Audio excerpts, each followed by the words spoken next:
Hi guys, आपका स्वागत है कक्षा 10वीं गणित के इस लेक्चर में। आज हम देखेंगे अध्याय 7 आलेख यानी कि ग्राफ।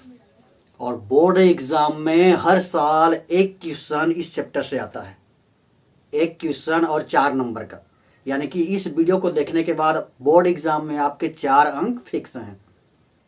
तो इस चैप्टर में हम 2 प्रकार के क्वेश्चन देखेंगे, जिसमें 2 प्रकार के आंकड़े दिए रहते हैं। जैसे ये क्वेश्चन आपके सामने दिख रहा है, यहाँ समय दिया है वर्ष में और साधारण ब्याज दिया है रुपयों में।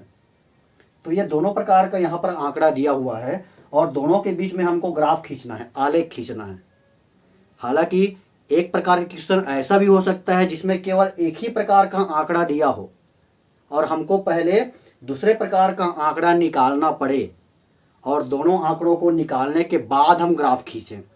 तो चलिए सबसे पहले हम देखते हैं प्रश्नावली पहला का ये प्रश्न तीसरा में क्या दिया है, देखिए। मूलधन 300 रुपये पर 5% वार्षिक ब्याज की दर से 1, 2, 3, 4 व 5 वर्ष के लिए साधारण ब्याज निम्न सारणी में प्रदर्शित है। मतलब हमारे पास सारणी दिया हुआ है, समय दिया है 0 वर्ष, 1 वर्ष, 2 वर्ष, 3 वर्ष, 4 वर्ष, 5 वर्ष।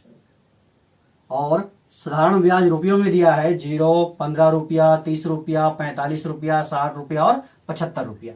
मतलब इस क्वेश्चन में हमको दोनों प्रकार का आंकड़ा दिया हुआ है।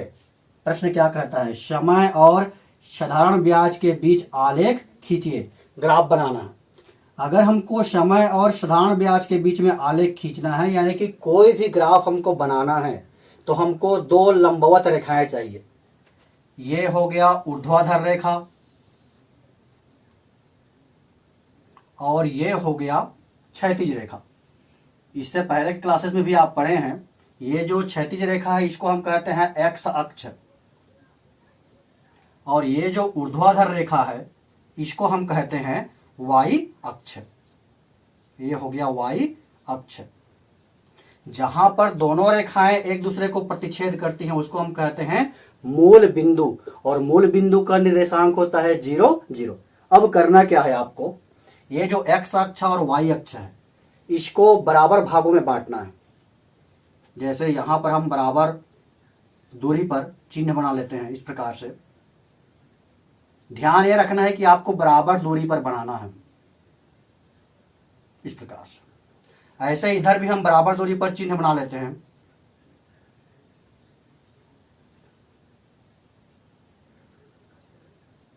अब ये जो आंकड़ा दिया हुआ है, एक आंकड़े को एक्स अक्ष में प्रदर्शित करना है और दूसरे आंकड़े को वाई अक्ष में प्रदर्शित करना है। तो अगर हम ये जो समय वर्ष में दिया है इसको अगर हम एक्स अक्ष में प्रदर्शित करें तो इस आंकड़े को देखना है 0, 1, 2, 3, 4, 5 दिया है। तो ये तो हो गया 0, ये हो गया 1, 2, 3, 4, 5।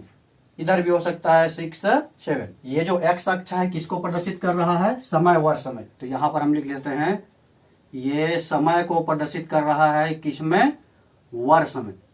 मतलब ये जो एक खाना है उसका मान क्या है, एक खाने का मतलब है 1 वर्ष। यहां पर हम पैमाना लिखते हैं। ध्यान रखना, जब भी आप ग्राफ बनाओगे तो पैमाना लिखना बहुत जरूरी है। क्यों जरूरी है अभी स्पष्ट हो जाएगा। ये जो एक्स अक्ष है यहां ऊपर हम लिख लेते हैं पैमाना। अगर आप पैमाना नहीं लिखोगे तो पूरे मार्क्स नहीं मिलेंगे। ध्यान रखना, पैमाना क्या मान लिए, तो एक्स अक्ष में हम क्या माने हैं, तो एक्स अक्ष में हम माने हैं एक बड़ा खाना। ये जो एक बड़ा खाना है वो किसके बराबर है, तो ये जो है 1 वर्ष के बराबर है।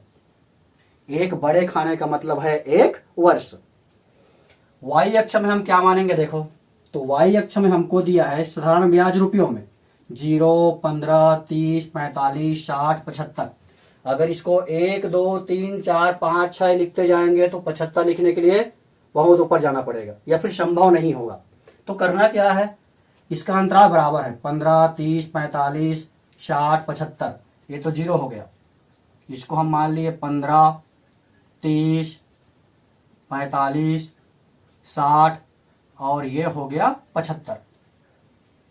तो पैमाना लिखना क्यों जरूरी है, देखो एक्स अक्ष में एक बड़े खाने का मतलब 1 वर्ष है, लेकिन वाई अक्ष की बात करें ये y अक्ष की, तो y अक्ष में एक बड़ा खाना बराबर, ये 15-15 का अंतर है, देख लो 15-30, यानी कि दोनों के बीच में कितने का अंतर है, 15 का अंतर है। तो एक बड़ा खाना मतलब क्या हो गया 15, और ये किस में है, रुपये में है। तो एक बड़ा खाने का मतलब हो गया 15 रुपये। फिर से कह रहा हूं, बहुत से लोग क्या करते हैं, ग्राफ बना देते हैं लेकिन पैमाना नहीं लिखते। आपको पैमाना लिखना है, क्योंकि पैमाना से ही प्रदर्शित होता है। अब ग्राफ कैसे खींचेंगे, ये जो y अक्ष है क्या प्रदर्शित कर रहा है, यहां लिख लो, ये प्रदर्शित कर रहा है y अक्ष साधारण ब्याज को। साधारण ब्याज किस में प्रदर्शित कर रहा है, तो ये रुपयों में प्रदर्शित कर रहा है। ये x अक्ष समय को वर्षों में प्रदर्शित कर रहा है, और ये जो y अक्ष है वो साधारण ब्याज को रुपये में प्रदर्शित कर रहा है। अब ग्राफ कैसे खींचेंगे, देखो पहला बिंदु है 0 वर्ष है, तो 0 साधारण ब्याज है, यानी कि x का मान 0 है तो y का मान भी 0 है, तो ये हो जाएगा 0 0, एक बिंदु हो गया। x का मान 1 है तो y का मान 15 है, x का मान 1 तो y का मान 15। इस प्रकार से आप चाहो तो मिला सकते हो। बिंदु कहां पर बनेगा, ये वाला जो बिंदु है ये प्रदर्शित कर रहा है 115 को। किसको पहले लिखते हैं, x अक्ष के मान को पहले लिखते हैं, y अक्ष के मान को बाद में लिखते हैं, जिसको हम भुज और कोटि भी कहते हैं। दूसरा बिंदु क्या बनेगा, x का मान 2 है तो y का मान 30 है, या x का मान 2 तो इसके लिए y का मान 30, इसको भी मिला दो इस प्रकार से। इसको आप स्केल से करना, सीधा सीधा आएगा। ये बिंदु हो गया 230। इसी प्रकार से सभी बिंदुओं को प्रदर्शित करना है। पहले x का मान 3 है तो y का मान 45 है, x का मान 3 है तो y का मान 45 है, ये x का मान 3 हो गया, ये y का मान 45 हो गया। यहाँ पर प्रतिच्छेद कर रहा है तो ये बिंदु प्रदर्शित कर रहा है 345 को। अगला बिंदु देखिए, x का मान 4 है तो y का मान 60 है, x का मान 4 तो y का मान 60। ये प्रतिच्छेद बिंदु प्रदर्शित करेगा 4 और 60 को। ऐसे ही x का मान 5 है तो y का मान 75 है, x का मान 5, इसके लिए y का मान है 75। ये बिंदु प्रदर्शित कर रहा है 575 को। समय और साधारण ब्याज के बीच आलेख खींचिए। बिंदु हमको मिल गया, अब ग्राफ खींचना है तो इन सबको मिलाना है। ये 0 से पहला बिंदु, फिर ये दूसरा बिंदु, तीसरा बिंदु, चौथा बिंदु, पांचवा बिंदु, इस प्रकार से बढ़ता जाएगा। तो ये हो गया समय और साधारण ब्याज के बीच आलेख यानी कि ग्राफ। बहुत इजी है और 4 नंबर का पूछता है। अगर आपसे पूछा जाए कि आलेख क्या है या ग्राफ किसे कहते हैं तो उसका जवाब क्या होगा। आलेख या ग्राफ जो है वास्तव में संख्याओं का चित्रात्मक प्रदर्शन होता है। ये जो संख्या है उसका चित्रात्मक प्रदर्शन है, जिसमें 2 प्रकार के आंकड़े होते हैं और एक आंकड़ा जो है दूसरे आंकड़े पर निर्भर करता है। जैसे यहाँ पर x अक्ष के मान में जैसे जैसे परिवर्तन होते जाएगा, y अक्ष के मान में भी वैसे वैसे परिवर्तन होते जाएगा। चैप्टर में एक टाइप का प्रश्न और है जहां केवल एक ही प्रकार का आंकड़ा दिया है, तो पहले हमको दूसरे प्रकार का आंकड़ा निकालना पड़ेगा, उसके बाद दोनों आंकड़ों से फिर इसी तरीके से ग्राफ खींचना पड़ेगा। तो चलिए हम देखते हैं। प्रश्न 6वां में दिया है, एक विज्ञान पत्रिका में छपे लेख के अनुसार किसी विशेष स्थान पर रहने वाली चींटियों की चाल पर तापमान का प्रभाव पड़ता है। यदि किसी स्थान पर रहने वाली चींटियों की चाल एवं उस स्थान के ताप के बीच संबंध को समीकरण S = T-20/5 से प्रदर्शित किया गया हो, जहां T ताप जो है डिग्री सेल्सियस में और S चाल है सेंटीमीटर प्रति सेकंड में। तब चींटियों की चाल t equal 25 degree, 30 degree, 35 degree और 40 डिग्री रखते हुए तापमान एवं चाल में संबंध दर्शाने वाले आलेख प्रदर्शित कीजिए। मतलब पहले प्रश्न और इसमें क्या अंतर है? पहले प्रश्न में दोनों आंकड़ा दिया हुआ था, यहाँ पर हमको केवल तापमान दिया है और इस तापमान की सहायता से पहले हमको निकालना पड़ेगा चाल। मतलब एक आंकड़ा दिया हुआ है, हमको दूसरा आंकड़ा निकालना है। जैसे हमको क्या दिया हुआ है? ताप दिया हुआ डिग्री सेल्सियस में। तो अगर हम सारणी का निर्माण करें तो यहाँ पर हम ले लेते हैं, सबसे पहले हमको दिया है ताप, किसमें दिया है? तो डिग्री सेल्सियस में। तापमान क्या क्या दिया है देखो, T, ये दिया है 25 डिग्री सेल्सियस और दिया है 30, 35 और 40। तो जब तापमान 25, 30, 35 और 40 है तब चींटियों की चाल कितना होगा ये हमको पहले निकालना पड़ेगा। हमको निकालना पड़ेगा चाल। चाल किस में निकालना है? तो सेंटीमीटर प्रति सेकेंड में। तो यहां हम लिख लेते हैं सेंटीमीटर प्रति सेकेंड में। ये चाल हमको निकालना है। कहां से निकालेंगे? तो दोनों के बीच में संबंध दिया हुआ है। संबंध दिया हुआ है S इक्वल T माइनस 20/5। तो यहां से हम S के मान निकाल सकते हैं। समीकरण हमको दिया है S इक्वल T माइनस 20/5। तो पहले हम T का मान 25 रख लेते हैं। सबसे पहले हम T इक्वल रखते हैं 25 रखने पर। T इक्वल 25 रखेंगे तो S इक्वल क्या हो जाएगा? ये T के जगह में आपको रखना है 25, आगे दिया है माइनस 20/5, यानी कि ये हो गया 5/5, यानी कि आ गया 1। तो ये हो गया 1। इसके बाद 30 रखना है। तो T इक्वल 30 रखने पर, T इक्वल 30 रखने पर S इक्वल, ये T के जगह में आपको 30 रखना है तो हो जाएगा 30 माइनस 20/5, यानी कि ये हो गया 10/5, यानी कि इसका मान आ गया 2। तो ये हो गया 2। ऐसे ही 35 और 40 के लिए भी निकालना है। T इक्वल 35 रखने पर चाल S इक्वल हो जाएगा 35 माइनस 20/5, यानी कि 15/5। तो इसका मान आ गया 3। T इक्वल 40 रखने पर, T इक्वल 40 रखेंगे तो S इक्वल आ गया 40 माइनस 20/5। तो ये हो गया 20/5, यानी कि 4। तो ये हमको दो आंकड़े मिल गए, दो प्रकार के आंकड़े। अब हमको ताप और चाल के बीच में आलेख खींचना है, ग्राफ खींचना है। तो चलिए ग्राफ खींचते हैं। ये हो गया x अक्ष और यहां हम ले लेते हैं y अक्ष। ये x अक्ष है और ये है y अक्ष। x अक्ष की बात करें, अगर हम ताप को जो है x अक्ष हम प्रदर्शित करते हैं। x अक्ष हम प्रदर्शित कर रहे हैं किसको? ताप को, जो किस में है? तो ये डिग्री सेल्सियस में है।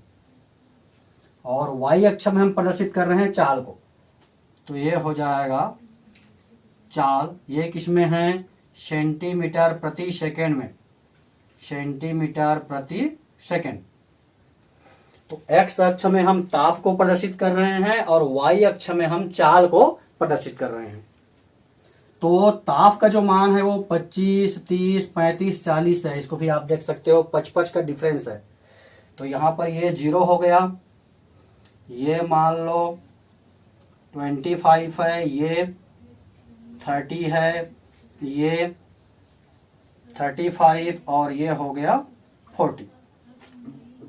ध्यान क्या रखना है, ये जो दूरी आप ले रहे हो ये बराबर बराबर होना चाहिए। और क्या जरूरी है? पैमाना लिखना बहुत जरूरी है। पैमाना हम क्या लिए देखो, पैमाना एक्स अक्ष पर हम क्या माने हैं, एक बड़ा खाना बराबर, एक बड़ा खाना किसके बराबर है, ये 25 और 30 में किसका कितने का अंतर है, 5 का।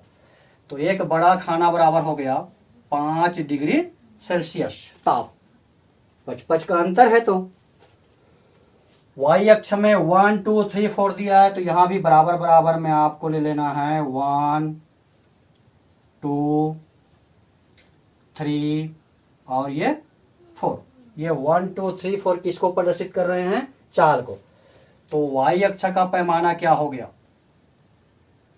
वाई अक्ष पर हम पैमाना मान लिए एक बड़ा खाना बराबर, शब्द में एक एक का अंतर है, मतलब 1 सेंटीमीटर प्रति सेकेंड।